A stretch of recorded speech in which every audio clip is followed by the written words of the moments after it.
سبزیاں اور ککڑی، خیار، کھیرا جسے کہتے ہیں، اور لہسن اور دالیں اور پیاز، یعنی پورا جو مینیو تھا کھانے کا وہ حضرت موسیٰ کو پیش کیا. اور یہ بھی نہیں کہتے تھے کہ ہمارے رب سے، کہتے تھے اپنے رب سے دعا کیجیے. گویا اللہ پر ایمان نہیں آیا تھا. تو موسیٰ نے کہا کیا تم بدلنا چاہتے ہو اچھی چیز کے بدلے میں ادنا چیز کو؟ اگر یہ کرنا چاہتے ہو تو پھر اس شہر میں اتر پڑو، مصرن شہر میں اتر پڑو، تو وہاں پر جو تم مانگ رہے ہو وہ تمہارے لیے موجود ہے. اب دیکھیں آپ، تھوڑی دیر پہلے قرآن نے کیا کہا تھا؟ یاد کرو جو ہم نے تمہیں عالمین پر فضیلت بخشی تھی. لیکن ان کی حرکتیں گنوانے کے بعد اب اللہ کیا فرما رہا ہے کہ ان لوگوں پر ذلت اور ناداری دے ماری گئی. یعنی اللہ نے ان کے بارے میں فیصلہ کر دیا کہ اب یہ ذلیل و رسوا ہو. ذلت اور ناداری ان پر دے ماری گئی اور یہ اللہ کے غضب کی طرف پلٹ گئے. خدا نے احسان کیا تھا تمہیں اپنا دین دے کے، تم نے اس دین پر عمل نہیں کیا. اب اللہ نے اجر تو تمہیں نہیں دینا، خدا کے غضب کی طرف یہ لوگ پلٹ گئے. یہ اس لیے کیونکہ یہ اللہ کی آیات کا انکار کیا کرتے تھے، کفر کیا کرتے تھے، اور اللہ کے نبیوں کو ناحق قتل کر دیا کرتے تھے. اور یہ اس لیے بھی کہ یہ نافرمانیاں کرتے تھے اور حدود سے تجاوز کر جایا کرتے تھے. ان الذين آمنوا والذين هادوا والنصارى والصابئين من آمن بالله واليوم الآخر وعمل صالحا فلهم أجرهم عند ربهم ولا خوف عليهم ولا هم يحزنون. وَإِذْ أَخَذْنَا مِيثَاقَكُمْ وَرَفَعْنَا فَوْقَكُمُ الطُّورَ خُذُوا مَا آتَيْنَاكُمْ بِقُوَّةٍ وَاذْكُرُوا مَا فِيهِ لَعَلَّكُمْ تَتَّقُونَ ثُمَّ تَوَلَّيْتُم مِّن بَعْدِ ذَلِكَ فَلَوْلَا فَضْلُ اللَّهِ عَلَيْكُمْ وَرَحْمَتُهُ لَكُنتُم مِّنَ الْخَاسِرِينَ. وَلَقَدْ عَلِمْتُمُ الَّذِينَ اعْتَدَوْا مِنكُمْ فِي السَّبْتِ فَقُلْنَا لَهُمْ كُونُوا قِرَدَةً خَاسِئِينَ فَجَعَلْنَاهَا نَكَالًا لِمَا بَيْنَ يَدَيْهَا وَمَا خَلْفَهَا وَمَوْعِظَةً لِلْمُتَّقِينَ. وَإِذْ قَالَ مُوسَى لِقَوْمِهِ إِنَّ اللَّهَ يَأْمُرُكُمْ أَن تَذْبَحُوا بَقَرَةً قَالُوا أَتَتَّخِذُنَا هُزُوًا قَالَ أَعُوذُ بِاللَّهِ أَنْ أَكُونَ مِنَ الْجَاهِلِينَ. قالوا ادع لنا ربك يبين لنا ما هي قال إنه يقول إنها بقرة لا فارض ولا بكر عوان بين ذلك فافعلوا ما تؤمرون. قالوا ادع لنا ربك يبين لنا ما لونها قال إنه يقول إنها بقرة صفراء فاقع لونها تسر الناظرين. آیت نمبر 62 سے ترجمہ. یقیناً وہ لوگ جو ایمان لائے، یعنی جو رسول اللہ پر ایمان لا چکے، اور وہ لوگ جو یہودی ہیں اور جو نصرانی ہیں، مسیحی، اور جو سابعین ہیں. یہ سابعین در حقیقت انہیں کہا ستارہ پرست جاتا ہے، لیکن یہ در حقیقت حضرت یحییٰ کی قوم ہے.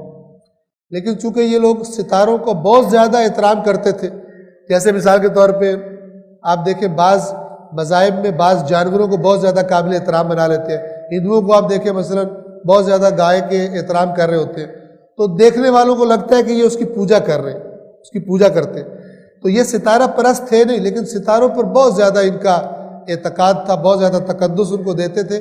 تو پھر یہ گویا کہ ستارہ پرست مشہور ہو گئے. جو بھی اللہ پر ایمان لایا اور قیامت کے دن پر اور نیک عمل کیا تو ان کا اجر ان کے رب کے پاس ہے، اور انہیں نہ کوئی خوف ہوگا اور انہیں نہ کوئی غم ہوگا. یہ آیت کیا کہنا چاہتی ہے؟ یہ آیت یہ کہنا چاہتی ہے کہ چاہے کوئی اپنے نام مومن رکھ لے، چاہے یہودی کہلوائے، چاہے مسیحی کہلوائے، چاہے سابی کہلوائے، جب تک ایمان حقیقی ایمان نہیں ہے نام کا کوئی فائدہ نہیں ہوگا. توجہ فرما رہے ہیں؟ جب تک حقیقی ایمان نہیں ہے قیامت پر یعنی میرا حساب کتاب ہونا ہے، اور اس کا پھر نتیجہ کیا نکلے گا؟ عمل صالح نہیں ہے، تو پھر جو بھی نام رکھ لو، چاہے مومن نام رکھ لو، چاہے یہودی نام رکھ لو، چاہے مسیح رکھ لو، چاہے صابی رکھ لو، اللہ کے پاس کوئی اجر نہیں ہے تمہارا۔ توجہ فرما رہے ہیں؟ یہ اس لیے کہ یہودی کہتے تھے کہ یہ آگے آ جائے گا، یہودیوں کے علاوہ کوئی جنت میں نہیں جائے گا۔ یہ غلط قسم کے نظریات معاشرے میں عام تھے۔ مسیح کہتے تھے ہمارے علاوہ کوئی نہیں جائے گا۔ اللہ نے کہا ناموں سے کچھ نہیں ہوگا، تمہارا ایمان حقیقی ہونا چاہیے اور تمہارا عمل صالح ہونا چاہیے، تب امید رکھو اللہ کے پاس اجر کی۔ اور یاد کرو جب ہم نے تم سے میثاق لیا، میثاق پکے عہد کو کہتے ہیں، اور ہم نے کوہ طور کو تمہارے سروں پر بلند کر دیا، اور کیا کہا؟ پکڑ لو، تھام لو اس کو قوت کے ساتھ جو ہم نے تمہیں دیا ہے، یعنی تورات،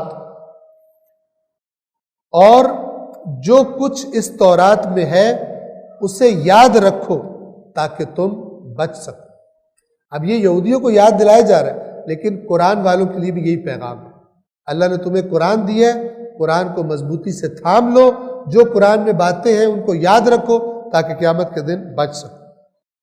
پھر تم لوگ اس عہد سے پھر گئے، تو اگر اللہ کا فضل اور اس کی رحمت تم پر نہ ہوتی تو تم خسارہ اٹھانے والوں میں سے ہو جاتے، اور بے شک تم ان لوگوں کے بارے میں جان چکے ہو جنہوں نے ہفتے کے دن حد سے تجاوز کیا تھا، تو ہم نے ان سے کہا کہ دھتکارے ہوئے بندر بن جاؤ، پس ہم نے ان کو اس زمانے کے لوگوں کے لیے بھی اور بعد میں آنے والوں کے لیے بھی عبرت بنا دیا، اور صاحبان تقوی کے لیے نصیحت بنا دی۔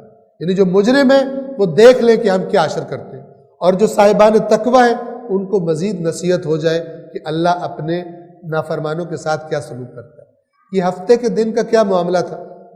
ایک بستی تھی انہی یہودیوں کی جو دریا یا سمندر کے کنارے تھی، تو اللہ نے ان کی آزمائش لی اور کہا کہ ہفتے کے دن مچھلیاں نہیں پکڑ۔ اب خدا کا کرنا ایسا ہوا کہ ہفتے کے دن مچھلیاں کناروں کے پاس آتی تھی اور باقی 6 دن وہ گہرے سمندر میں چلی جاتی، گہرے پانی میں چلی جاتی۔ تو اب انہوں نے چلاکی لگائی، ہیلا کیا کہ کرنی نافرمانی تھی لیکن شکل ایسی بنائی کہ گویا ہم نافرمانی نہیں کر رہے۔ انہوں نے کچھ نہریں، نالے ٹائپ کے کھود لیے اور آگے تالاب بنا دیے۔ تو اب ہفتے کو وہ مچھلیاں ان نالوں کے اندر سے، کناروں پہ انہوں نے آنا ہوتا تھا، وہ اندر آ جاتی تھی۔ شام کو جب ان کے واپس جانے کا ٹائم ہوتا تھا، یہ پیچھے سے ان نالوں کے دروازے جو ہیں بند کر دیتے، وہ پھنس جاتے تھے۔ اب جب اگلا دن ہوتا تھا، اتوار آتا تھا، یہ ان کو پکڑ لیتے تھے اور کہتے تھے ہم نے تو کوئی نافرمانی نہیں کی۔ کچھ لوگ ایسے ہوتے ہیں کہ جو شریعت میں الٹے سیدھے چکر چلا کر اپنا مطلب نکالنا چاہتے ہیں اور سمجھتے ہیں کہ ہمارا ایمان بھی باقی ہے اور ہمارا مطلب بھی دنیا کا نکل آئے۔ اس قسم کے جو لوگ ہوتے ہیں وہ اصل میں بنی اسرائیل، ان یہودیوں کی فکری نسل ہے اور اولاد ہے کہ جو چل رہی ہے، شریعت میں الٹے سیدھے چکر دے کر اپنا مطلب نکال لینا۔ اور جب موسیٰ نے اپنی قوم سے کہا کہ بے شک اللہ تمہیں ایک گائے کو ذبح کرنے کا حکم دے رہا ہے، کہنے لگے اے موسیٰ تم ہمارے ساتھ مذاق کر رہے ہو۔ حضرت موسیٰ نے کہا میں اللہ کی پناہ مانگتا ہوں کہ میں جاہلوں میں سے ہو جاؤں، سنجیدہ جگہ پر میں مذاق کروں۔ ایک شخص قتل ہو گیا تھا اور قاتلوں نے اس کو اٹھا کر کہیں اور پھینک دیا تھا، تو یہ لوگ اس کو لے کر حضرت موسیٰ کے پاس آئے اور کہا کہ اس کے قاتل کا پتہ کر کے دیں۔ اللہ نے حکم دیا گائے ذبح کی جائے، تو انہوں نے اپنے نبی جس کے اتنے معجزے دیکھ بھی چکے تھے اس سے کہا کہ مذاق کر رہے ہیں، اتنا سنجیدہ معاملہ ہے، قتل کا معاملہ، اور آپ کہہ رہے ہیں گائے ذبح کرو۔ حضرت موسیٰ نے کہا میں اللہ کی پناہ مانگتا ہوں کہ میں جاہلوں میں سے ہو جاؤں۔ تو ان لوگوں نے کہا کہ اپنے رب سے دعا کیجئے کہ وہ ہمیں واضح بیان کرے کہ یہ گائے کیسی ہونی چاہیے۔ موسیٰ نے کہا بے شک اللہ فرما رہا ہے کہ یہ ایک ایسی گائے ہو کہ جو نہ بہت زیادہ بوڑھی ہو اور نہ بہت زیادہ کم عمر کی ہو، ان دونوں کے درمیان کی عمر کی ہو۔ پس جو تم سے کہا جا رہا ہے، امر کیا جا رہا ہے، اسے انجام دو۔ تو یہ کہنے لگے اپنے رب سے دعا کیجئے وہ ہمیں بتائے کہ اس گائے کا رنگ کیسا ہو۔ حضرت موسیٰ نے کہا یقیناً اللہ فرما رہا ہے کہ اس گائے کا رنگ زرد رنگ کا ہو جو دیکھنے والوں کو اچھا لگے۔ زرد رنگ کہ جو بالکل مثلا جیسے سونے کا رنگ ہوتا ہے اور اس کو دیکھ کر دیکھنے والوں کی آنکھوں کو سرور ملے، ایسی گائے کو تم ذبح کرو۔ آیت نمبر 70 سے تلاوت۔ قالوا ادع لنا ربك يبين لنا ما هي إن البقرة تشابه علينا وإنا إن شاء الله لمهتدون قال إنه يقول إنها بقرة لا ذلول تثير الأرض ولا تسقي الحرث مسلمة لا شية فيها قالوا الآن جئت بالحق فذبحوها وما كادوا يفعلون وإذ قتلتم نفسا فادارأتم فيها والله مخرج ما كنتم تكتمون فقلنا اضربوه ببعضها كذلك يحيي الله الموتى ويريكم آياته لعلكم تعقلون ثم قست قلوبكم من بعد ذلك فهي كالحجارة أو أشد قسوة وإن من الحجارة لما يتفجر منه الأنهار وإن منها لما يشكك فيخرج منه الماء وإن منها لما يهبط من خشية الله وما الله بغافل عما تعملون أفتطمعون أن يؤمنوا لكم وقد كان فريق منهم يسمعون كلام الله ثم يحرفونه من بعد ما عقلوه وهم يعلمون وإذا لقوا الذين آمنوا قالوا آمنا وإذا خلا بعضهم إلى بعض قالوا أتحدثونهم بما فتح الله عليكم ليحاجوكم به عند ربكم أفلا تعقلون۔ وہ کہنے لگے اے موسیٰ اپنے رب سے دعا کیجئے کہ وہ ہمارے لیے بیان کرے کہ یہ گائے کیسی ہو۔ یہ گائے ہم پر واضح نہیں ہے اور ہم اگر اللہ نے چاہا تو ہدایت پا جائیں گے۔ موسیٰ نے کہا بے شک اللہ فرما رہا ہے کہ ایک ایسی گائے ہو کہ جو سدھائی ہوئی نہ ہو، کہ جو زمین میں ہل چلانے والی وہ بھی نہ ہو اور زمین کو کھیتی کو پانی دینے والی بھی نہ ہو اور بالکل صاف ہو، اس میں کوئی دھبا بھی نہ ہو۔ کہنے لگے موسیٰ اب تو نے صحیح بات کی ہے۔ پس انہوں نے اس گائے کو ذبح کر دیا جبکہ امید نہیں تھی کہ وہ ایسا کریں گے۔ اور یاد کرو جب تم نے ایک شخص کو قتل کر دیا اور پھر اس میں جھگڑنے لگے جبکہ اللہ جو تم چھپا رہے تھے اسے ظاہر کرنے والا تھا، تو ہم نے کہا اس مقتول کو اس گائے کا ایک ٹکڑا مارو۔ اس طرح اللہ مردوں کو زندہ کرتا ہے اور تمہیں اپنی نشانیاں دکھاتا ہے تاکہ تم عقل سے کام لو۔ پھر یہ سب دیکھنے کے بعد پھر تمہارے دل سخت ہو گئے جیسے وہ پتھروں کی طرح ہوں یا پتھروں سے بھی زیادہ سخت، اور یقیناً پتھروں میں سے تو ایسے بھی ہیں کہ جو پھٹ پڑتے ہیں اور ان کے اندر سے نہریں جاری ہو جاتی ہیں، اور یقیناً پتھروں میں سے ایسے بھی ہیں جو شک ہو جاتے ہیں اور ان کے اندر سے پانی نکل پڑتا ہے، اور یقیناً پتھروں میں سے ایسے بھی ہیں کہ جو اللہ کے خوف سے گر پڑتے ہیں، اور جو کچھ تم کر رہے ہو اللہ اس سے غافل نہیں ہے۔ اب اس کے بعد بنی اسرائیل سے خطاب کا منہ پھیر کر جو لوگ رسول اللہ پر ایمان لا چکے ان سے اللہ تعالیٰ فرما رہے کہ تم امید نہ رکھو، تم طمع نہ رکھو کہ یہ تم پر ایمان لے آئیں گے، کیونکہ ان کے اندر جو خرابیاں ہیں وہ بہت بڑی خرابیاں ہیں۔ ان آیات میں وہ خرابیاں بیان کی جا رہی ہیں۔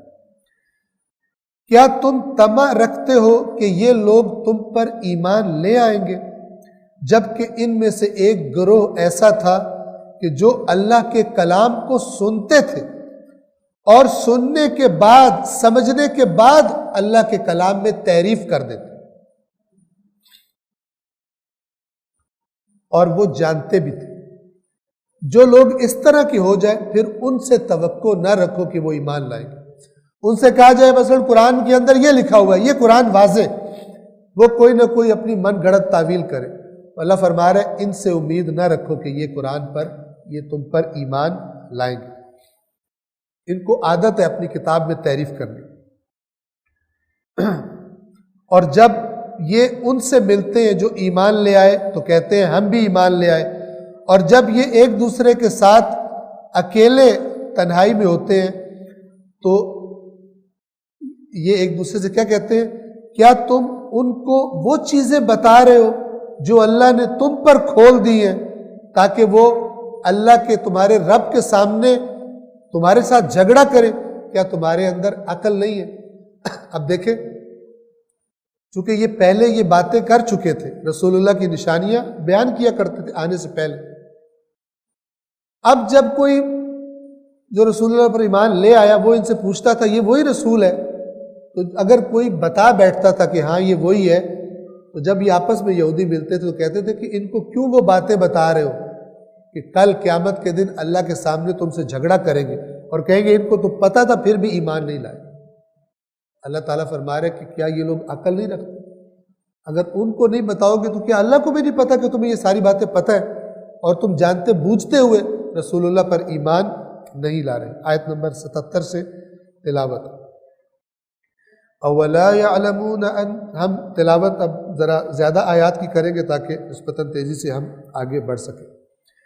اولا یعلمون ان اللہ یعلم ما یسرون وما یعلنون ومنهم أميون لا يعلمون الكتاب إلا أماني وإنهم إلا يظنون فويل للذين يكتبون الكتاب بأيديهم ثم يقولون هذا من عند الله ليشتروا به ثمنا قليلا فويل لهم مما كتبت أيديهم وويل لهم مما يكسبون وقالوا لن تمسنا النار إلا أياما معدودة قل اتخذتم عند الله عهدا فلن يخلف الله عهده أم تقولون على الله ما لا تعلمون بلى من كسب سيئة وأحاطت به خطيئته فأولئك أصحاب النار هم فيها خالدون والذين آمنوا وعملوا الصالحات أولئك أصحاب الجنة هم فيها خالدون وَإِذْ أَخَذْنَا مِيثَاقَ بَنِي إِسْرَائِيلَ لَا تَعْبُدُونَ إِلَّا اللَّهَ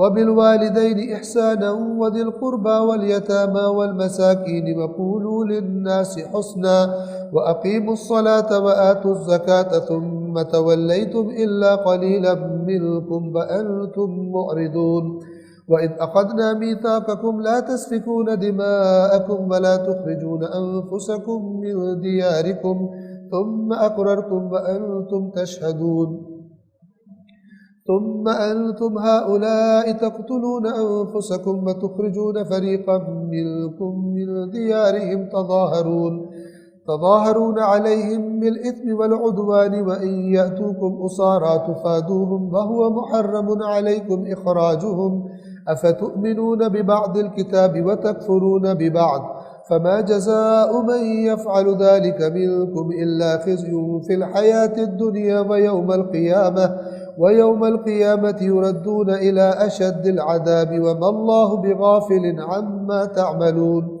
أولئك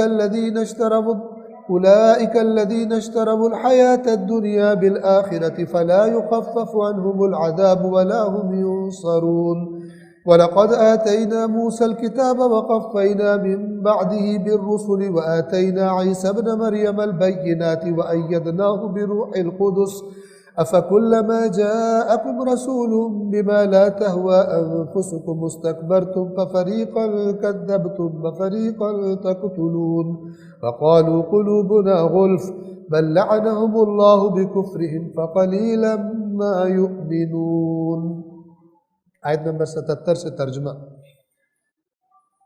کیا یہ لوگ نہیں جانتے کہ اللہ جانتا ہے جو یہ لوگ چھپا رہے ہیں اور جو یہ لوگ ظاہر کرتے ہیں، اور ان میں سے کچھ جاہل ایسے ہیں کہ جو کتاب کے بارے میں سوائے اپنی آرزوؤں کے کوئی علم نہیں رکھتے، کتاب کے بارے میں سوائے اپنی آرزوؤں کے کوئی اور علم نہیں رکھتے، یعنی اللہ کی کتاب کو پڑھتے نہیں ہیں۔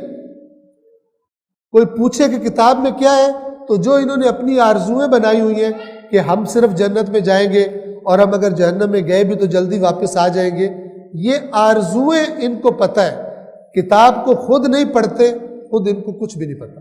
ان کو اللہ تعالیٰ کیا فرما رہا ہے؟ امیون، یہ جاہل ہے، اگرچہ دنیا کے اعتبار سے بہت زیادہ پڑھے لکھے ہی کیوں نہ ہو. یہ بڑی غور کرنے والی، ہمارے پاس وقت کم ہے، ہم تفصیلات میں نہیں جا سکتے، لیکن آپ غور کریں. ان آیات میں پہلے اللہ تعالیٰ بنی اسرائیل کی عوام کا وہ جاہل طبقہ بیان فرما رہا ہے کہ جو تورات نہیں پڑھتے تھے، ٹھیک ہے، اور آج معاشرے کا وہ طبقہ ہے جو قرآن نہیں پڑھتا. یہ دونوں ایک ہی کیٹیگری کے. وہ تورات نہیں پڑھتے تھے اور کہتے تھے ہم پکے جنتی ہیں، اور آج کچھ لوگ قرآن نہیں پڑھتے اور کہتے ہیں ہم پکے جنتی ہیں. اس کو اللہ کہہ رہے ہیں یہ اپنی آرزو، جو ان کی آرزویں ہیں ان کو انہوں نے عقیدہ بنایا ہوا. کتاب خدا سے دور عوام جب پیدا ہوئی تو ایک لوگوں کو غلط دین بتا کر مال کھانے والا طبقہ خود بخود پیدا ہو گیا. یہ بتاتا ہے قرآن. اور پھر اس سے اگلی آیت میں غلط عقیدوں میں سے ایک عقیدہ کہ ہم جہنم میں گئے بھی تو کچھ عرصہ رہیں گے پھر ہم واپس آ جائیں گے. اللہ کہتا ہے تم مجھے بتاؤ، تم نے خدا سے کوئی عہد لکھوا لیا کہ اب اللہ اس عہد کے خلاف نہیں کرے گا، یا تم اللہ پہ وہ جھوٹ بول رہے ہو جس کا تمہیں خود بھی پتہ نہیں ہے، کیونکہ تم نے صرف اپنے پیسہ کھانے والے علماء نما لوگوں سے یہ باتیں سنی ہیں، اور سن کے تم نے ان آرزوؤں کو اپنے عقیدے بنا لیا ہے، جبکہ تم اللہ کی کتاب سے دور. اور بالکل یہی حالت آج ان مسلمانوں کی ہے جو قرآن نہیں پڑھتے اور جنت اپنی کنفرم کر کے پھر رہے ہیں اور اپنے من گھڑت افکار اور عقائد بنائے ہوئے. اور ان میں سے کچھ ان پڑھ ایسے ہیں، جاہل ایسے ہیں کہ جو اللہ کی کتاب کے بارے میں سوائے آرزوؤں کے اور کچھ علم نہیں رکھتے، اور یہ لوگ اور کچھ نہیں صرف گمان کے پیچھے چلتے. اب ان غلط علماء کا ذکر شروع ہی ہلاکت کے ذکر سے. پس ہلاکت ہے ان لوگوں کے لیے جو کتاب کو اپنے ہاتھوں سے لکھتے ہیں اور پھر کہتے ہیں یہ تو اللہ کی طرف سے ہے، تاکہ قلیل اجر لے سکیں، اس کے بدلے میں لوگوں سے پیسے کھا سکیں. پس جو ان کے لیے ہلاکت ہے جو ان کے ہاتھوں نے لکھا اس کی وجہ سے، اور ان کے لیے ہلاکت ہے جو انہوں نے کمایا اس کی وجہ سے. ڈبل عذاب ان کے لیے. اور وہ کہتے ہیں کہ جہنم کی آگ ہمیں نہیں چھو سکتی ہرگز سوائے گنتی کے چند ایام کے. اے رسول کہہ دیجئے کیا تم نے اللہ سے کوئی عہد لے لیا ہے کہ وہ اب کبھی اپنے عہد کے خلاف نہیں کرے گا، یا تم اللہ پر وہ جھوٹ بول رہے ہو جس کا تمہیں علم بھی نہیں ہے؟ تم نے اپنے جھوٹے وہ تقریریں کرنے والوں سے یہ باتیں سن لی. تمہاری بات غلط ہے، ہرگز ایسا نہیں ہے. جس نے بھی برائی کی اور اس کی خطاؤں نے اس کو گھیر لیا، یعنی عادی مجرم بن گیا، تو یہی لوگ جہنم والے ہیں، ہمیشہ ہمیشہ جہنم میں رہیں گے. تم کہہ رہے ہو کچھ دن رہو گے، ہم تمہیں بتاتے ہیں ہمیشہ رہیں گے. اور وہ لوگ کہ جو ایمان لائے اور صالح اعمال انجام دیے وہ جنت میں جانے والے، وہ اصحاب الجنہ ہیں، ہمیشہ ہمیشہ جنت میں رہیں گے. اور یاد کرو جب ہم نے بنی اسرائیل سے مضبوط عہد لیا کہ تم سوائے اللہ کے کسی کی عبادت نہیں کرو. اب یہ وہ اہم باتیں جو اللہ قوموں سے عہد لیا کرتا جن کا. اور والدین سے اچھا سلوک کرو گے، اور اپنے رشتہ داروں سے اور یتیموں سے اور مساکین سے اور لوگوں سے اچھی بات کرو گے، یعنی خوش اخلاقی سے لوگوں سے بات کیا کرو گے، اور نماز کو قائم کرو گے اور زکوٰۃ ادا کرو گے. پھر اس کے بعد سوائے تھوڑے سے لوگوں کے باقی لوگ پھر گئے، اور تم ہو ہی منہ پھیرنے والے، یعنی تمہارا مزاج ہی اطاعت والا نہیں. اور یاد کرو جب ہم نے تم سے مضبوط عہد لیا کہ تم ایک دوسرے کا خون نہیں بہاؤ گے، یعنی ایک یہودی دوسرے یہودی کو قتل نہیں کرے گا، اور اپنے لوگوں کو ان کے گھروں سے نہیں نکالو گے. پھر تم نے اس عہد کو مانا اور تم اس بات پر گواہ ہو۔ پھر اس کے بعد تم وہی لوگ ہو کہ جو اپنوں کو قتل بھی کرتے ہو اور ایک گروہ کو ان کے گھروں سے نکال بھی دیتے ہو، اور ان کے خلاف ان کارروائیوں میں گناہ اور تجاوز کے ساتھ تم ان کے مخالفوں کی پشت پناہی بھی کرتے ہو۔ یہ مسئلہ کیا تھا؟ یہودی دو قبیلے بنو قریظہ اور بنو نذیر، ان میں سے ہر ایک نے، بنو جو قریظہ تھا یہ اوس کے اتحادی تھے اور بنو نذیر یہ خزرج والوں کے اتحادی تھے۔ جب ان کی جنگ ہوتی تھی یہ بھی اپنے اتحادیوں کے ساتھ مل کر آپس میں لڑ پڑتے تھے، اور جو ایک جیت جاتا تھا پھر وہ دوسروں کو قیدی بھی بناتا تھا، گھروں سے بھی نکال دیتا تھا۔ اسی طرح یہ یہودی بھی سامنے والے یہودیوں کو ان کافروں کے ہاتھوں قیدی بھی بنوا دیتے تھے اور ان کے گھروں سے بھی نکال دیتے تھے۔ بعد میں جب سارا کچھ اپنے دنیا کے مفادات کا جو پورے کر لیتے تھے، اس کے بعد پھر ان کو اپنے یہودی بھائی یاد آتے تھے، کہتے تھے چلو ان قیدیوں کو پیسے دے کے فدیہ دے کے چھڑوا لیں۔ اللہ نے اس مزاج کی شدید مذمت فرمائی اور کہا کہ جو اس طرح کا بن جائے کہ کچھ اللہ کے احکام کو مان لے اور کچھ کو نہ مانے، جہاں اس کے مفاد کے خلاف ہو، تو ایسے لوگوں کو میں دنیا میں بھی ذلیل کروں گا، رسوا کروں گا، اور آخرت میں بھی شدید ترین عذاب ان کو دوں گا۔ تو ان آیات میں ان کے بارے میں بتایا جا رہا ہے۔ اور جب وہ قیدی بن کر تمہارے پاس آتے ہیں تو تم فدیہ دے کے ان کو چھڑوا لیتے ہو، جبکہ ان کا نکالنا ہی تم پر حرام تھا۔ تو کیا تم بعض کتاب کے حصے پر ایمان رکھتے ہو اور بعض کتاب کے حصے کا کفر کرتے ہو؟ تو تم میں سے جو بھی ایسا کرے اس کی جزا اس کے علاوہ کیا ہے کہ اس کو دنیاوی زندگی میں بھی رسوائی ملے اور قیامت کے دن انہیں شدید ترین عذاب کی طرف پلٹایا جائے گا، اور جو عمل تم کر رہے ہو اللہ اس سے غافل نہیں ہے۔ یہ وہ لوگ ہیں جنہوں نے آخرت کے بدلے میں دنیاوی زندگی خرید لی، پس نہ تو ان پر سے عذاب ہلکا کیا جائے گا اور نہ ان کی کوئی مدد کی جائے گی۔ اللہ نے سبب بتا دیا یہ کیوں دین کی کچھ باتیں مانتے ہیں، کچھ باتیں نہیں مانتے۔ وہ باتیں جہاں ان کا دنیاوی مفاد خطرے میں نہیں ہوتا وہ دین اچھا لگتا ہے ان کو، وہ مان لیتے ہیں۔ جہاں پہ ان کو دنیاوی مفاد خطرے میں لگتا ہے وہاں یہ دین کو بھول جاتے ہیں۔ اللہ تعالیٰ کہہ رہے ہیں کہ یہ قابل قبول نہیں ہے۔ اور بے شک ہم نے موسیٰ کو کتاب عطا کی، بے شک ہم نے موسیٰ کو کتاب عطا کی اور اس کے بعد پے در پے مسلسل رسولوں کو بھیجا، اور ہم نے مریم کے بیٹے عیسیٰ کو واضح نشانیاں عطا کی اور روح القدس کے ذریعے اس کی تائید کی۔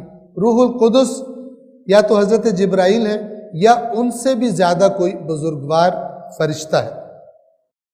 تو کیا جب بھی کوئی رسول تمہارے پاس آتا ہے ایسی بات لے کر کہ جو تمہاری خواہشات کے خلاف ہے تو تم تکبر کرتے ہو، اور کچھ کو تم جھٹلا دیتے ہو اور کچھ ہمارے انبیاء کو تم قتل کر دیتے ہو۔ اور انہوں نے کہا کہ ہمارے دلوں پر غلاف چڑھے ہیں۔ غلاف نہیں چڑھے بلکہ ان کے کفر کی وجہ سے اللہ نے ان پر لعنت کر دی ہے، پس اب ان میں سے تھوڑے ہی ایمان لاتے ہیں۔ ایک صلوات پڑھیے محمد و آل محمد۔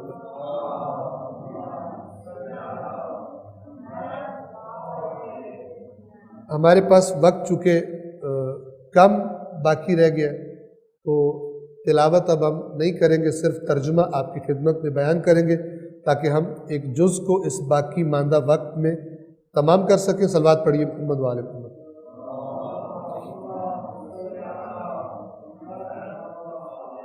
سورۃ البقرہ کی آیت نمبر 89 سے ہم صرف اب ترجمہ پڑھ رہے ہیں۔ اور جب اللہ کی جانب سے وہ کتاب آ گئی جو ان کے پاس موجود کتاب کی تصدیق کرنے والی ہے، اور وہ پہلے کافروں پر فتح کی امید رکھتے تھے، یعنی کافروں سے کہتے تھے جب وہ رسول آئے گا، جب وہ آخری کتاب والا رسول آئے گا ہم تم پہ فتح پا لیں گے، ہم اس کے انتظار میں ہیں، پھر وہ ہمارے بدلے لے گا تم سے، تمہیں مدینہ سے نکال دے گا۔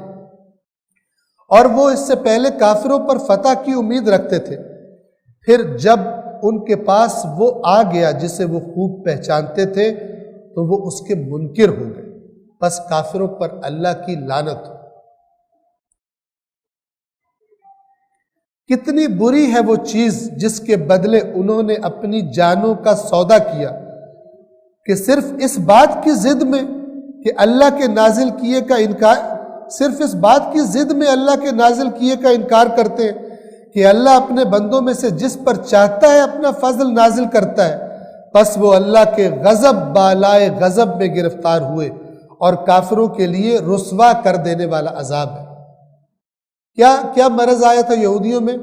یہ کہتے تھے ہم بنی اسحاق ہیں، نبی ہماری لڑی میں سے ہونا چاہیے، بنی اسماعیل میں سے نبی کیوں آ گئے؟ اللہ کہہ رہے اللہ جس پر چاہے اپنے فضل سے اس کو عطا کر دے۔ اس خاندان پرستی اور قوم پرستی نے بیڑا غرق کیا بنی اسرائیل کو۔ کہتے تھے اگر یہ نبی ہمارے میں سے آیا ہوتا تو ہم اس کی بات مان لیتے، اور جب ان سے کہا جاتا ہے کہ جو اللہ نے نازل کیا اس پر ایمان لے آؤ تو جواب میں کہتے ہیں ہم تو اس پر ایمان لائے ہیں جو ہم پر نازل ہوا اور اس کے علاوہ کسی چیز کو نہیں مانتے، حالانکہ اللہ فرما رہے حالانکہ وہ حق ہے اور جو کتاب ان کے پاس ہے اس کی تصدیق کرنے والا۔ پھر انہیں کیا بیماری ہے کہ وہ ایمان نہیں لا رہے؟ اے رسول کہہ دیجئے اگر تم مومن تھے تو اس سے پہلے اللہ کے نبیوں کو قتل کیوں کرتے تھے؟ تم جو کہہ رہے ہو جو ہم پہ نازل ہوا ہے تو تم سے پہلے تمہارے بزرگ اللہ کے نبیوں کو قتل کرتے تھے، یعنی ان کے عمل کو مثال بنا کے بتایا جا رہا ہے کہ تم اس پر بھی ایمان نہیں رکھتے جس پر ایمان کا تم دعویٰ کر رہے، اور یقیناً موسیٰ تمہارے پاس واضح آیات لے کر آئے تھے، پھر تم نے اس کے بعد بچھڑے کو اختیار کر لیا اور تم لوگ ظالم ہو۔ اور یاد کرو جب ہم نے تم سے عہد لیا تھا اور کوہ طور کو تمہارے اوپر اٹھایا تھا اور حکم دیا تھا کہ جو چیز ہم نے تمہیں دی ہے یعنی تورات اس کو مضبوطی سے تھام لو اور سنو، یعنی جو اللہ حکم دے رہا اس کو سنو۔ انہوں نے کہا ہم نے سن تو لیا مگر مانا نہیں، اور ان کے کفر کے باعث ان کے دلوں میں بچڑا رچ بس گیا تھا، یعنی انسان کے دل میں جب بے ایمانی ہو تو اچھائی نہیں آ کے رچتی اس کے دل میں، جہاں بھی کوئی بری چیز ملے فوراً وہ چیز اسے اچھی لگتی ہے اور اس کے دل میں بس جاتی ہے۔ اس کی سبب کفر ہوتا ہے، اندر جو کفر موجود ہوتا ہے۔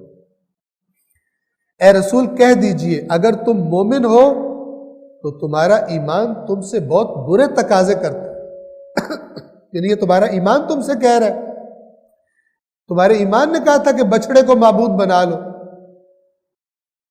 یہ ان کو ایک قسم کا خبردار کیا جا رہا ہے کہ جو تم عمل کر رہے ہو یہ عمل بتا رہا ہے کہ تم اس پر بھی ایمان نہیں رکھتے جو تم پر نازل کیا گیا ہے۔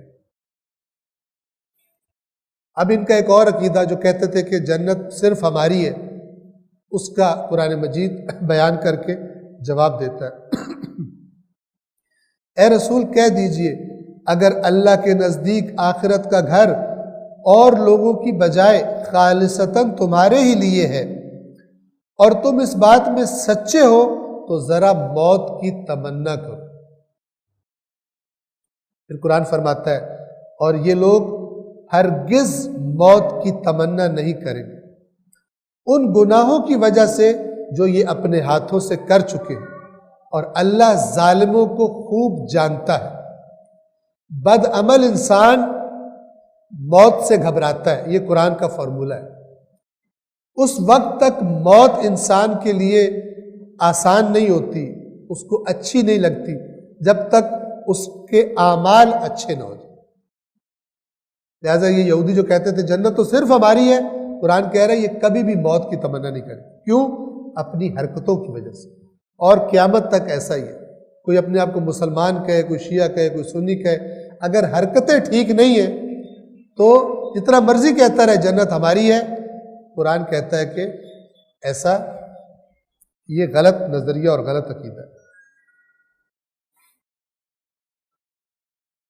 اے رسول آپ ان لوگوں کو زندگی کا سب سے زیادہ حریص پائیں گے، حتیٰ کہ مشرکین سے بھی زیادہ ان میں سے ہر ایک کی یہ خواہش ہے کہ کاش اسے 1000 سال عمر ملے، حالانکہ اگر اسے، اب قرآن کہہ رہے ہیں، حالانکہ اگر اسے یہ عمر مل بھی جائے تو یہ بات اس کے عذاب کو ہٹا نہیں سکتی، اور جو کچھ وہ کر رہے ہیں اللہ اسے خوب دیکھ رہا ہے۔ کہاں چھپائیں گے اور کیسے بچیں گے اللہ سے؟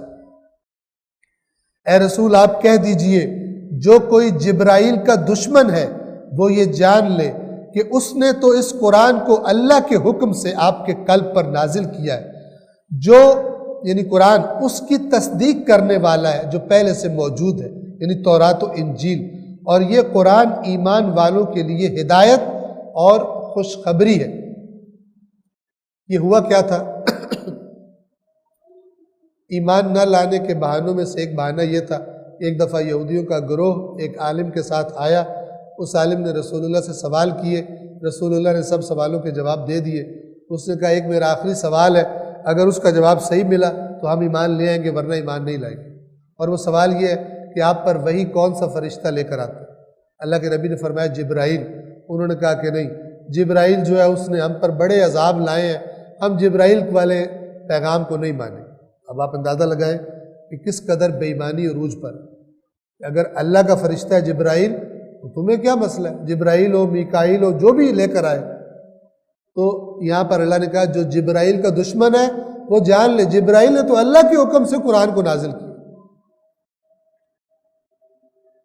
اگلی آیت، جو کوئی اللہ، اس کے فرشتوں، اس کے رسولوں اور جبرائیل اور میکائیل کا دشمن ہوا تو وہ یقیناً اللہ بھی کافروں کا دشمن ہے، یعنی جبرائیل سے دشمنی کفر ہے۔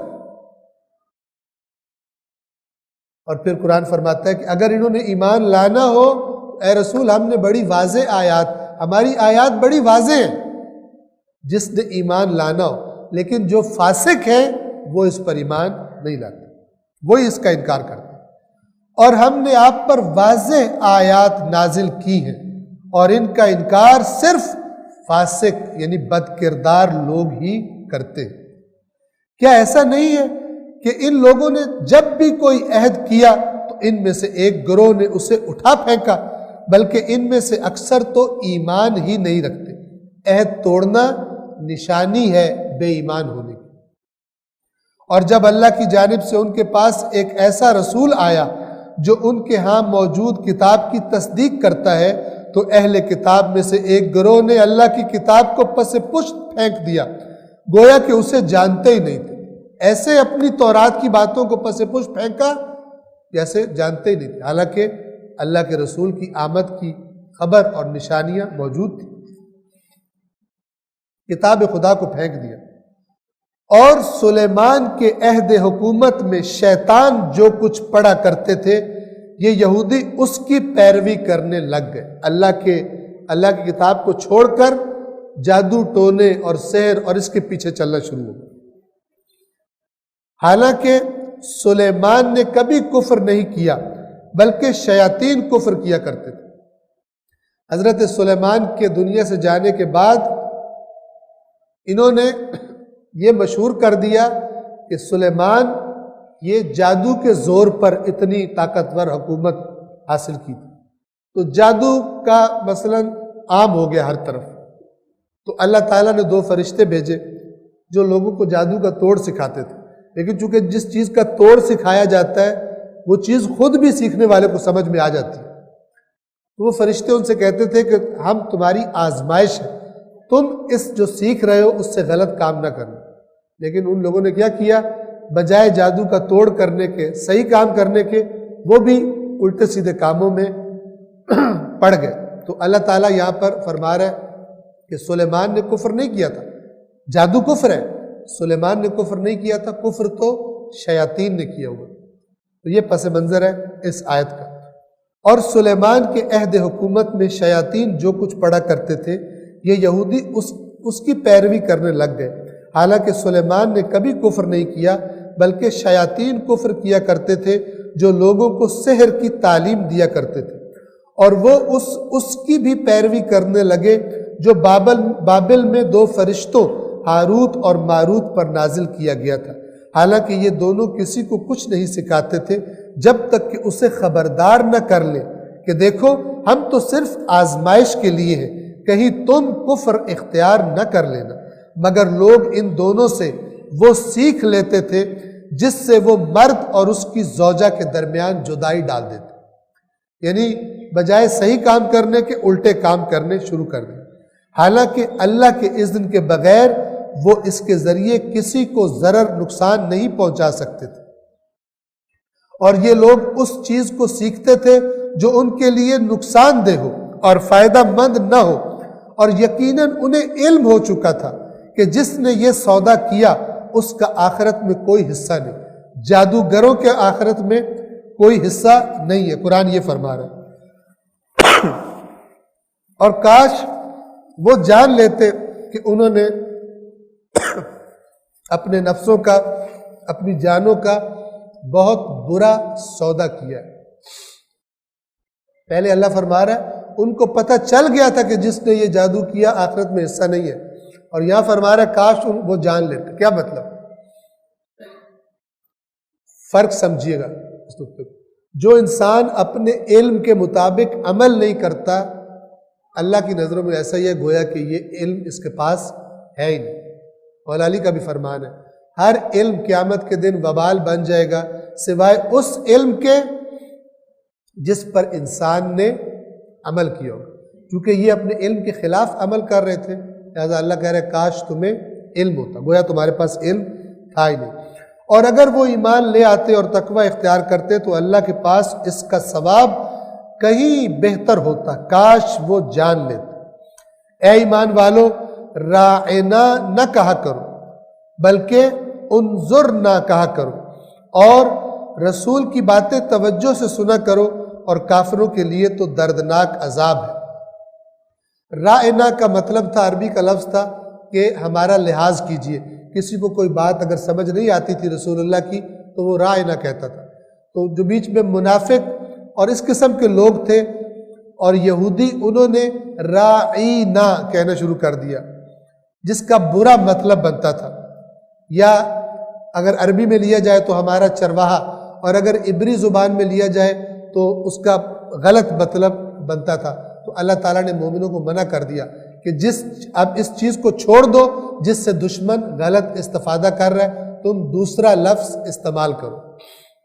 اور یہاں پیغام ہے کہ انسان کی وہ باتیں اور انسان کے وہ عمل کہ جن کی وجہ سے دشمن استفادہ کرے اور اس پر تہمت لگائے، ٹھیک ہے، اور وہ کوئی مثلاً واجب کام بھی نہ ہو، تو اس سے پرہیز کرنا چاہیے تاکہ دشمنوں کو تہمتیں لگانے کا موقع نہ ملے۔ اور کفر اختیار کرنے والے خواہ اہل کتاب ہوں یا مشرکین، وہ اس بات کو پسند ہی نہیں کرتے کہ تمہارے رب کی طرف سے تم پر کوئی بھلائی نازل ہو، حالانکہ اللہ جسے چاہتا ہے اپنی رحمت سے مخصوص کر لیتا ہے، اور اللہ بڑے فضل والا ہے۔ ہم کسی آیت کو منسوخ کر دیتے ہیں یا اسے فراموش کرا دیتے ہیں تو اس سے بہتر یا ویسی ہی اور آیت نازل کر دیتے ہیں۔ کیا تجھے علم نہیں کہ اللہ ہر چیز پر قدرت رکھتا ہے؟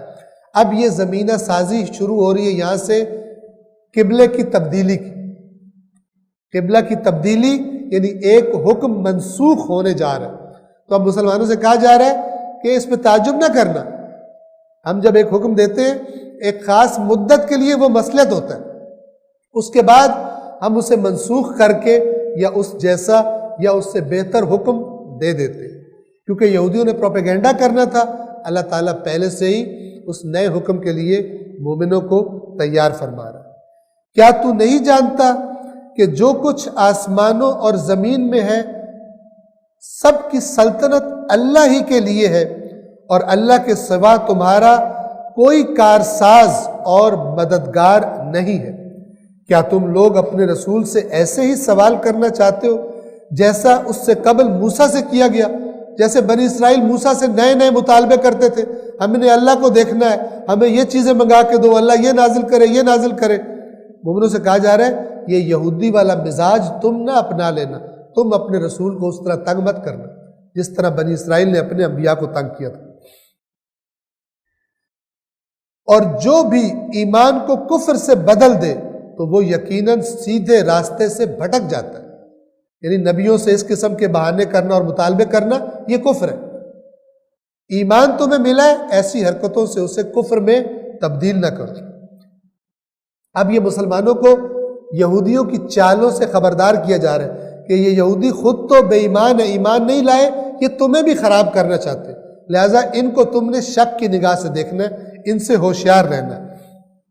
اے مسلمانوں، اکثر اہل کتاب حق واضح ہو جانے کے باوجود اپنے بغض اور حسد کی بنا پر یہ چاہتے ہیں کہ کسی طرح ایمان کے بعد تمہیں دوبارہ کافر بنا دے، پس تم درگزر سے کام لو اور نظر انداز کرو یہاں تک کہ اللہ اپنا حکم بھیج دے، بے شک اللہ ہر چیز پر قادر ہے۔ یعنی ابھی فی الحال صبر کرو، اللہ نیا حکم بھیجے گا۔ اور نماز قائم کرو اور زکوٰۃ ادا کرو، اور جو کچھ نیکی تم اپنے لیے آگے بھیجو گے اسے اللہ کے پاس موجود پاؤ گے۔ تم جو بھی عمل انجام دیتے ہو اللہ یقیناً اس کا خوب دیکھنے والا ہے۔ اور وہ کہتے ہیں جنت میں یہودی یا نصرانی کے علاوہ ہرگز داخل نہیں ہو سکتا۔ یہ وہ غلط عقیدہ، یہودی کہتے تھے صرف ہم یہودی جائیں گے، مسیح کہتے تھے سوائے مسیحیوں کی اور جنت میں کوئی نہیں جا سکتا۔ اب قرآن کیا کہہ رہا ہے اس عقیدے کو یاد رکھیے، یہ تو ان کی آرزویں۔ اے رسول آپ کہہ دیجئے اگر سچے ہو تو اپنی دلیل پیش کرو۔ ہاں، جس نے اپنے آپ کو اللہ کے حوالے کر دیا، کون جنت میں جائے گا؟ یہ یہودی نام رکھ لینے سے کوئی جنت میں نہیں جائے گا، قرآن اپنا معیار بتا رہا ہے۔ جس نے اپنے آپ کو اللہ کے حوالے کر دیا اور وہ نیک کام کرنے والا ہے تو اس کے لیے اس کا اجر اس کے رب کے پاس ہے، اور انہیں نہ کوئی خوف ہوگا اور نہ کوئی غم۔ اور یہودی کہتے ہیں عیسائیوں کا مذہب کسی بنیاد پر استوار نہیں، اور عیسائی کہتے ہیں یہودیوں کا مذہب کسی بنیاد پر استوار نہیں، حالانکہ وہ یہود و نصارہ دونوں اللہ کی کتاب کی تلاوت کرتے ہیں، لیکن ایک دوسرے کو کہتے ہیں تمہارے ہاتھ پلے کچھ نہیں ہے۔ جیسے آج کل سنی شیعوں کو کہتے ہیں شیعوں کے ہاتھ پلے کچھ نہیں ہے، اور شیعہ سنیوں کو کہہ رہے تھے تمہارے ہاتھ پلے کچھ نہیں ہے، حالانکہ دونوں کے پاس قرآن موجود ہے، اور اللہ دونوں کو نہیں چھوڑے گا اس بات پر کہ جب میری کتاب موجود تھی تم دیکھ رہے تھے کہ دوسروں کے پاس میری کتاب ہے، تم نے کیسے جرت کی کہ اتنا بڑا خزانہ اس کے پاس ہے، پھر تم کہہ رہے تمہارے ہاتھ پلے کچھ نہیں؟ اس لیے کہ تمہارے دماغ خراب کر دیے گئے تھے، تم اللہ کی کتاب کو اہم سمجھتے ہی نہیں تھے، اپنے فرقوں کی چیزوں کو تم بہت اہم سمجھتے تھے، اللہ کی کتاب اس کو تم اہمیت نہیں دیتے تھے، لہذا تم دیکھ رہے تھے دوسرے بھی اللہ کی کتاب کو مانتے ہیں، تو تمہیں تو چاہیے یہ تھا کہ تم ان کو بھی دعوت دیتے کہ آؤ اس کتاب کی باتوں پر ہم اکٹھے ہو جائیں، لیکن تم نے گویا سمجھا کہ کتاب کی تو اہمیت ہی کوئی نہیں، لہذا اس لیے تم دوسروں سے کہتے تھے تمہارے ہاتھ پلے کچھ نہیں۔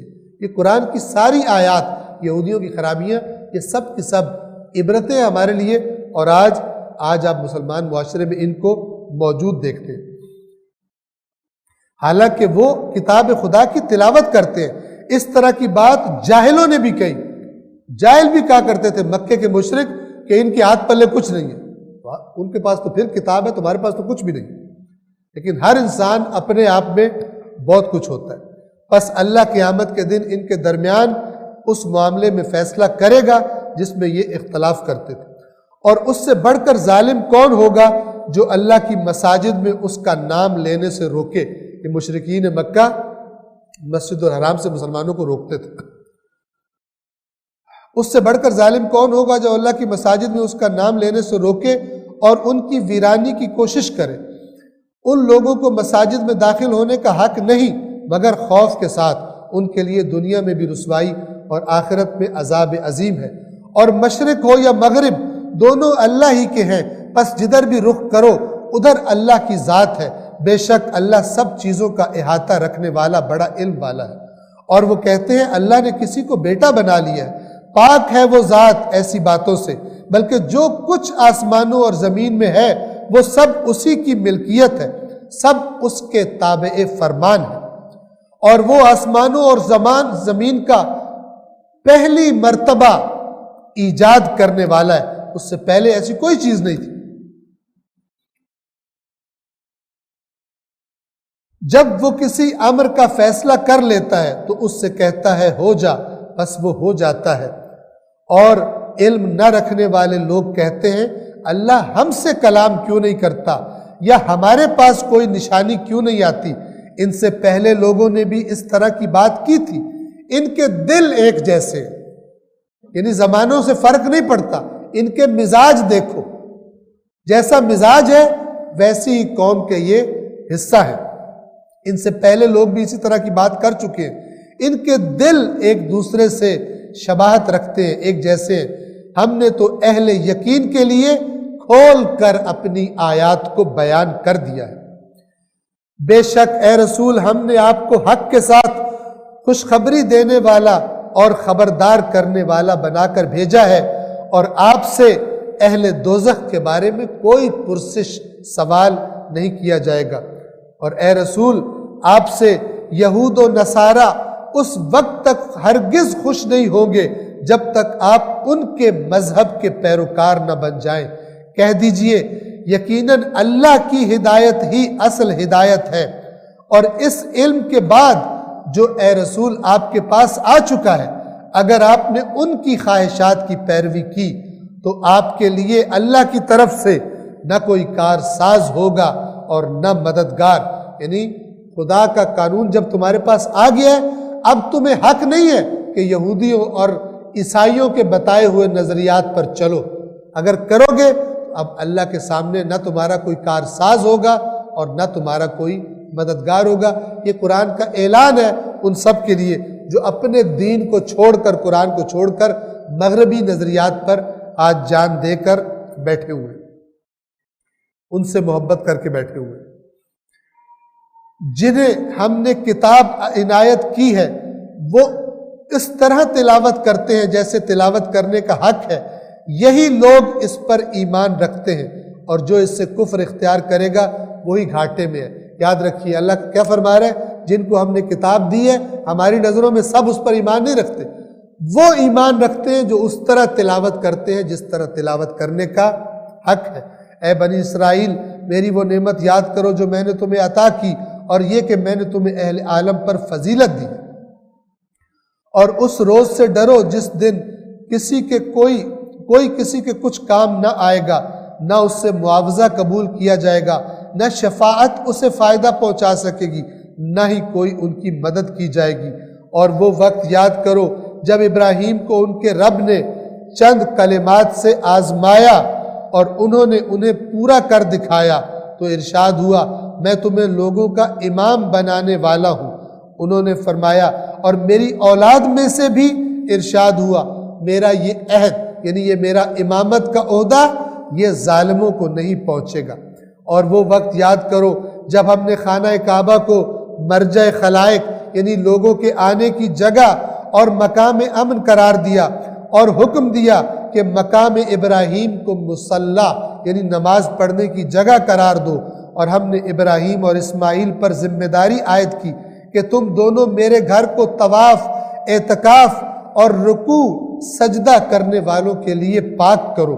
اور وہ وقت یاد کرو جب ابراہیم نے دعا کی کہ اے رب اسے یعنی مکہ کو امن کا شہر بنا دے، اور اس میں رہنے والوں کو جو ان میں سے اللہ اور روز قیامت پر ایمان لائیں انہیں ثمرات میں سے رزق عنایت فرما۔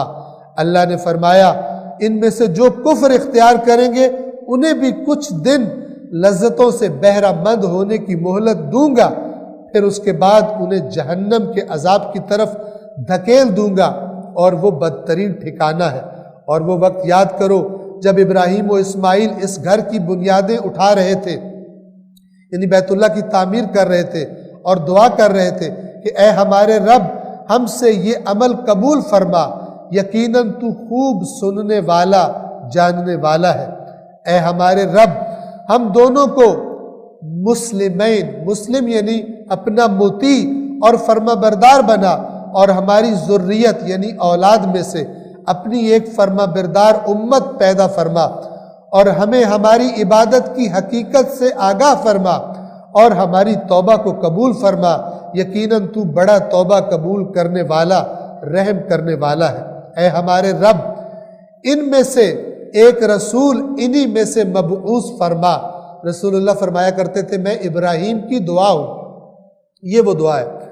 اے ہمارے رب، انہی میں سے ایک رسول کو مبعوث فرما جو انہیں تیری آیات سنائے اور انہیں کتاب و حکمت کی تعلیم دے اور انہیں ہر قسم کی پستیوں سے رذائل سے پاک کرے۔ بے شک تو بڑا غالب آنے والا حکمتوں والا ہے۔ اور پھر قرآن فرماتا ہے اور ابراہیم کے آئین سے اب کون انحراف کرے گا سوائے اس شخص کے جس نے اپنے آپ کو حماقت میں مبتلا کیا۔ حضرت ابراہیم کی روش آئین سے پھرنے والا احمق ہے۔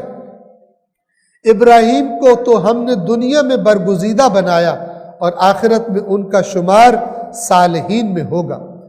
ابراہیم کا یہ حال بھی قابل ذکر ہے کہ جب ان کے رب نے ان سے کہا اپنے آپ کو اللہ کے حوالے کر دو، وہ بولے میں نے اپنے آپ کو رب العالمین کے حوالے کر دیا۔ یہ معنی ہے اسلام کا، اسلمت لرب العالمین، میں تسلیم ہو گیا، میں نے خود کو حوالے کر دیا رب العالمین کے۔ اور ابراہیم نے اپنی اولاد کو اسی آئین پر چلنے کی وصیت کی، اور یعقوب نے بھی کہ اے میرے بیٹو، اللہ نے تمہارے لیے یہی دین پسند کیا ہے، لہٰذا تم تا دم مرگ مسلم ہی رہنا، یعنی خدا کے آگے تسلیم ہی رہنا، نام کا مسلمان مراد نہیں ہے۔ کیا تم اس وقت موجود تھے جب یعقوب کی موت کا وقت آیا تھا؟ اس وقت انہوں نے اپنے بچوں سے کہا میرے بعد تم کس کی بندگی کرو گے؟ یعنی ان کو اپنی جائیدادوں پراپرٹیوں کی فکر نہیں تھی اولاد کے بارے میں کہ یہاں پراپرٹی ہے یہ تقسیم، ان کو یہ فکر تھی کہ میری اولاد اللہ تعالیٰ سے پھر نہ جائے، مشرک نہ بن جائے، دین کی فکر تھی انہوں نے اپنے بچوں سے کہا میرے بعد تم کس کی بندگی کرو گے؟ سب نے کہا ہم اس معبود کی بندگی کریں گے جو آپ کا اور آپ کے آباء و اجداد ابراہیم، اسماعیل اور اسحاق کا معبود ہے، جو یکتا معبود اور ہم اس کے فرما بردار ہیں۔ یہ گزشتہ امت کی بات ہے، ان کے اعمال ان کے لیے ہیں اور تمہارے اعمال تمہارے لیے ہیں۔ تم سے گزشتہ امتوں کے بارے میں سوال نہیں کیا جائے گا کہ وہ کیا کیا کرتے تھے۔ اور وہ لوگ کہتے ہیں یہودی یا نصرانی بن جاؤ تو ہدایت یافتہ ہو جاؤ گے۔ آپ ان سے کہہ دیجئے نہیں، بلکہ یکسوئی کے ساتھ ملت ابراہیمی کی پیروی کرو، اور ابراہیم تو مشرکوں میں سے نہیں تھے۔ اے مسلمانوں تم کہہ دو ہم اللہ پر ایمان لائے اور اس پر ایمان لائے جو ہماری طرف نازل کیا گیا ہے، اور جو ابراہیم، اسماعیل، اسحاق، یعقوب اور ان کی اولاد کی طرف نازل کیا گیا، اور جو موسیٰ اور عیسیٰ کو دیا گیا، اور جو انبیاء کو ان کے رب کی طرف سے دیا گیا، ان سب پر ہم ایمان لائے۔ ہم ان میں سے کسی کے درمیان بھی تفریق نہیں کرتے، اور ہم صرف اسی کے فرما بردار ہیں۔ یہ یہودیوں کی بیماری کے خلاف بتایا جا رہا ہے۔ یہودی جو کہتے تھے ہم پہ نازل ہوا ایمان لاتے ہیں، جو اوروں پہ نازل ہوا ہم ایمان نہیں لاتے۔ تو مسلمانوں کو اللہ کہہ رہے ہیں کہ چونکہ اللہ ایک ہے بھیجنے والا سب کا، تو تم کہو ہم تمام نبیوں کو مانتے ہیں، یہ نہیں کہتے کہ ہم اس کو مانتے ہیں اور اس کو نہیں مانتے۔ اور اب اہل کتاب سے کہا جا رہا ہے، مسلمانوں سے اہل کتاب کے بارے میں مسلمانوں کو خبر دی جا رہی ہے، پس اگر یہ لوگ اسی طرح ایمان لائیں جس طرح تم ایمان لائے ہو، اب تم معیار ہو، اب رسول اللہ کی امت معیار ہے، اگر یہ لوگ اس طرح ایمان لائیں جس طرح تم ایمان لائے ہو تو وہ ہدایت کو پا گئے، اور اگر وہ روح گردانی کریں یعنی پھر جائیں تو وہ تو صرف مخالفت کے درپے ہے۔ ان کے مقابلے میں تمہاری حمایت کے لیے اللہ ہی کافی ہوگا، اور وہ خوب سننے والا جاننے والا ہے۔ خدا کا رنگ اختیار کر لو، اور خدا کے رنگ سے اچھا اور کس کا رنگ ہو سکتا ہے، اور ہم صرف اسی کے عبادت گزار ہیں۔ یعنی تم مسلمانوں اہل کتاب کو یہ دعوت دو کہ ہم تو خدا کے رنگ میں رنگے گئے، یعنی ہمیں خدا نے جو کہا ہے ہم وہی کرتے ہیں، ہم تمہاری طرح نہیں کریں گے، جو تمہارا دل کرے مان لو، جو تمہارا دل نہ کرے اس کا انکار کر دو۔ یہ الہی رنگ نہیں ہے، بلکہ تمام وجود کے ساتھ خدا کی اطاعت میں چلے جانا، خود کو اللہ کے حوالے کر دینا، اس کو اللہ کا رنگ سے تعبیر کیا ہے قرآن نے۔ کہہ دیجئے کیا تم اللہ کے بارے میں ہم سے جھگڑا کرتے ہو، حالانکہ ہمارا اور تمہارا رب وہی ہے، اور ہمارے لیے ہمارے اعمال ہیں اور تمہارے لیے تمہارے اعمال، اور ہم تو اسی کے لیے یعنی اسی اللہ کے لیے مخلص ہے، یعنی ہمارا دین خالصتاً اللہ کے لیے، اور جو کچھ وہ کہتا ہے خالصتاً ہم انجام دیتے ہیں بغیر کسی چیز کی ملاوٹ کیے۔ یا کیا تم یہ کہتے ہو کہ ابراہیم، اسماعیل، اسحاق، یعقوب اور ان کی اولاد یہودی تھے یا نصرانی تھے؟ یہ تمام نام جو لیے گئے یہ یہودیوں اور نصرانیوں کے بننے سے پہلے یہ شخصیات گزر چکی تھی، لیکن یہ دونوں دعویٰ کرتے تھے کہ یہ ہمارے ہیں۔ یہودی بھی یہ دعویٰ کرتے تھے۔ اب مسلمانوں سے کہا جا رہا ہے آپ ان کو یہ جواب دو کہ کیا تم یہ کہتے ہو کہ ابراہیم، اسماعیل، اسحاق، یعقوب اور ان کی اولاد یہودی تھے یا نصرانی تھے؟ ان سے پوچھئے کیا تم بہتر جانتے ہو یا اللہ بہتر جانتے ہو؟ اور آگے چل کے انشاءاللہ آ جائے گا تیسرے جز میں کہ ابراہیم نہ یہودی تھے نہ نصرانی تھے۔ اس سے بڑھ کر اور اس سے بڑھ کر ظالم کون ہو سکتا ہے جس کے ذمے اللہ کی طرف سے کوئی گواہی ہو اور وہ اس گواہی کو چھپا لے، اور اللہ تمہارے اعمال سے بے خبر نہیں ہے۔ یہ ایک امت تھی جو گزر چکی، ان کے اعمال ان کے لیے اور تمہارے اعمال تمہارے لیے، اور تم سے ان اعمال کے بارے میں نہیں پوچھا جائے گا جو وہ لوگ کیا کرتے تھے۔ یہ جو ایک غلط نظریہ ہے، پہلا سپارہ یہاں پہ ختم ہو گیا، توجہ فرمائیں آخری نقطے کے طور پر، یہ جو سمجھتے ہیں وہ ہمارے بزرگ اتنے اچھے تھے تو ہماری بھی بخشش ہو جائے گی، ٹھیک ہے؟ اللہ تعالیٰ قرآن میں کیا فرما رہا ہے کہ تلک امۃ قد خلت، وہ امت تھی جو گزر گئی، لہا ما کسبت ولکم ما کسبتم، ان کے لیے وہ ہے کہ جو انہوں نے کمایا تھا، عمل کیا تھا، اور تمہیں اس کی جزا ملے گی، تمہارے لیے وہی کچھ ہے جو تم نے کمائی کی، تم نے عمل کیا۔ وَلَا تُسْأَلُونَ عَمَّا كَانُوا يَعْمَلُونَ، اور جو عمل وہ کیا کرتے تھے ان کے بارے میں تم سے سوال نہیں کیا جائے گا۔ بر محمد و آل محمد صلوات۔